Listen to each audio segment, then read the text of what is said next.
చూద్దాం. అనంతపురంలోని నీలం సంజీవరెడ్డి స్టేడియంలోకి క్రీడాకారులు వాకర్స్ కు అనుమతి నిరాకరించడంపై నిరసనలు వ్యక్తమవుతున్నాయి.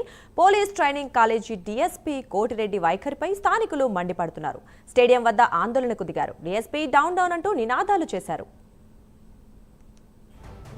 ఈ వ్యవహారంపై మా ప్రతినిధి నాగేంద్రనాథ్ రెడ్డి మరింత సమాచారం అందిస్తారు. అనంతపురం నగరంలో 100 సంవత్సరాల చరిత్ర కలిగినటువంటి పీడీసీ పోలీస్ ట్రైనింగ్ కాలేజీలో ఇప్పుడు క్రీడాకారులకు పోలీసుల మధ్య వైరం మొదలైంది. ఎందుకు మొదలైంది ఏమనేది మనతో పాటు ఇక్కడ కొంతమంది ఉన్నారు, వాళ్ళని అడిగి తెలుసుకుందాం. చెప్పండి, ఎందుకు మీకు వాళ్ళకు గొడవ జరిగింది? సార్, ఈ గొడవ అంటే ఏం లేదు. ఇప్పుడు ఇక్కడ పీటీసీకి కోటిరెడ్డి సార్ అని డిఎస్పీ గారు వచ్చారు. ఆయన వచ్చేసి మన వాలీబాల్ ఇక్కడ జరగకూడదు, నాకు గ్రౌండ్ లెవెల్గా ఉండాలా, ఇక్కడ ఏందే కానీ పర్మనెంట్ కన్స్ట్రక్షన్ ఉండకూడదు అని చెప్పేసి వాలీబాల్ పోల్ స్పీకర్ జరిగింది. అలాగే మాకు వచ్చేసి క్రికెట్ నేను ఇక్కడ కోచ్గా చేస్తున్నాను.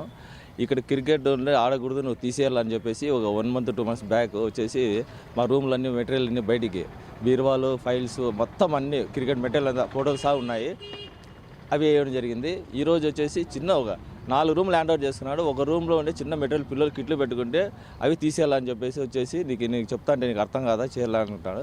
ఏం సార్ ఇది, మీరు ఇట్లా పిల్లలు కానీ వీధి పిల్లలు మున్సిపల్ స్కూల్లో చదువుకున్న వాళ్ళు ఉన్నోళ్ళు ఇక్కడ వచ్చి ఇక్కడ ఆ క్రికెట్ వాళ్ళకి నేర్పిస్తా అంటే ఇక్కడ కోచింగ్ క్యాంపులు జరుగుతుంటే మీరు ఇట్లా కాలేజ్ ఏమంటే నేను మున్సిపల్ కాంప్లెక్స్ కట్టాలా, మాకు 4 నెలలు ఏంది, శాలరీస్ లేవు, ఏం లేవు, ఇవి మీ ఎట్లా వాళ్ళంతా ఇంకా ఆడబో నాకు తెలిసి మన దాంట్లో వాళ్ళకి ఉండే సంవత్సరానికి లక్షల్లో వస్తుంది ఫండ్. మున్సిపల్ కాంప్లెక్స్ ఇది పోలీస్ కాంప్లెక్స్ నుండి వస్తుంది కాబట్టి మేము ఇది చేయాల్సిందేదే, ఇది నేను ఖాళీ చేయాల్సిందేది మీరు అని చెప్తాడు అతను. ఇది వచ్చేసి మొన్న వాకర్స్ కూడా గెట్లోకి అలౌ చేయకుండా వాళ్ళని కంటిన్యూ చేసినాడు. వాళ్ళు పోయి అంత వాకర్స్ ఎమ్మెల్యే గారికి రిక్వెస్ట్ చేస్తే ఎమ్మెల్యే గారు ఫోన్లో మాట్లాడి చెప్తే దానికి విన్నాడు. దీనికి ఎమ్మెల్యే గారు ఈ విషయంలో అయితే మంచి సపోర్ట్ చేస్తున్నాడు. దీని విషయంలో అందరికీ థ్యాంక్ యూ అండి. ఇంకా మనతో మాట్లాడడానికి వాకర్స్ సీనియర్ సిటిజన్ ఉన్నారు. చెప్పండి, మీరు ఏం జరిగింది, ఏం చెప్పారు? సార్, ఈయన కోటిరెడ్డి వచ్చినాక కొంచెం ఇబ్బంది పెట్టడం అంటే వాస్తవం. ఆయనకి మేము రిక్వెస్ట్ చేసినాం సార్, ఇది ఇన్నేళ్ళంటే మేము 64 ఏళ్ళ నుండి మేము దీన్ని వాకర్స్ని బాగా కాపాడుకుంటూ వస్తున్నాము. అప్పుడు ఏదో మట్టి గోడలు మొండి గోడలు మాత్రమే ఉండేవి. ఇప్పుడు ఆయన మొత్తం అంతా ఇక్కడ వేయించారు.